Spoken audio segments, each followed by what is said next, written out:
Hello mga boss, Cholet ng DIY Kurip. So ngayon, may unbox lang tayong item, no? So ito, hindi pa talaga natin to may install.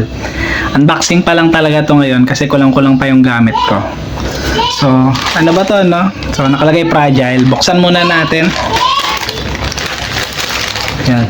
So, hindi ko talaga alam na bibili ako ng ganitong item, no? Yan. Pero since na-upgrade ito no sa motor, so bumili na rin ako. At the same time parang nauuso rin talaga to ngayon.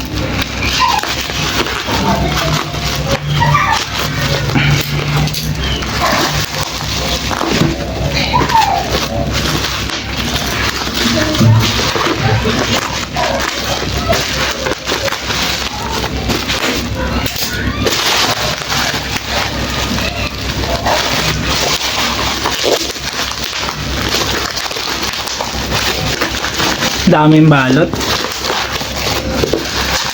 So uso to ngayon ano. So bi-LED projector to. Yan. So hindi ko naisip na magba-bi-LED projector ako sa motor ko. So tatry lang natin no. Mag-install ng bi-LED projector sa NMAX B2.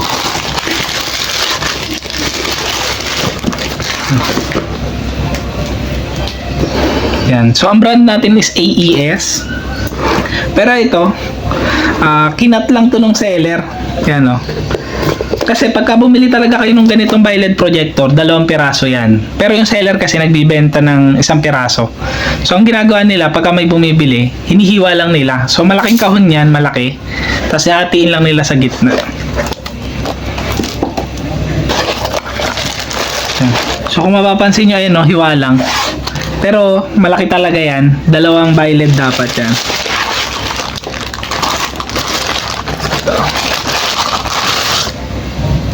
AES yung brand ng binili natin.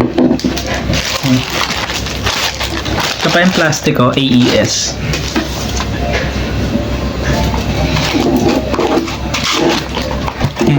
Kung mapapansin nyo, sira-sira yung karton.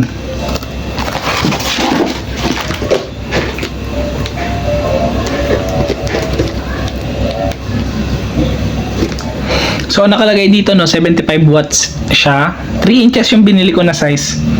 Yan, bi-LED projector. Yan. So ang ganda niya no.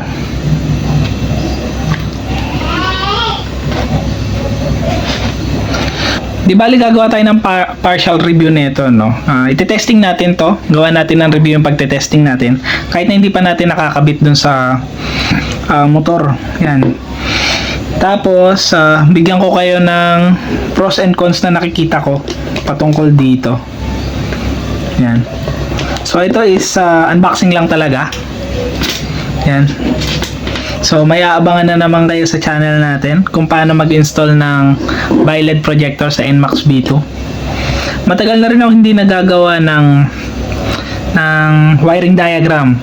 Pero ito baka mamaya pagka in-install ko to do sa NMAX B2 ko, gumawa ako ng wiring diagram kung paano naman yung wiring, kung paano nyo iwa-wiring. Yan o, AES 3 inches ito. Karamihan ng mga nakikita ko nag-install ng ganito sa NMAX B2, 2.5 inches lang yung binibili. Pero ako, 3 inches na yung binili ko since na isang bi-LED lang yung ilalagay ko. Pwede kasi yan, 2 bi-LED yung ilagay nyo. Kaso pagka 2 bi-LED, hindi ko alam kung pwedeng 3 inches kasi masyadong malaki ang 3 inches compare sa 2.5 inches. Pero dahil isa lang ang ilalagay ko, nakaganyan lang yung bi-LED, tapos lalagyan ko lang dito ng eyeline, kabilaan. Yan. Mas nagagandaan kasi ako or mas aangasan ako sa forma pagka ganun. Compare dun sa 2 yung bi-LED. Sa Honda Click bagay yung 2 yung bi-LED. Pero sa NMAX parang ang tingin ko kasi mukhang kwago yung sa atin. Pero doon sa Honda Click, bagay na bagay yung 2 bi-LED. Sa NMAX lang talaga hindi ako na-okay yan. Pero siguro preference na lang yun. So, abangan nyo yung mga susunod nating video patungkol sa bi-LED na to, no? Tapos ito pala, no? Para to dito sa may Demon Eye. Yan, Demon Eye. Sa loob to nilalagay. Madali lang naman yun. Tatanggalin mo lang tong screw. Tong 4 na screw. Tapos, lalagay mo na to.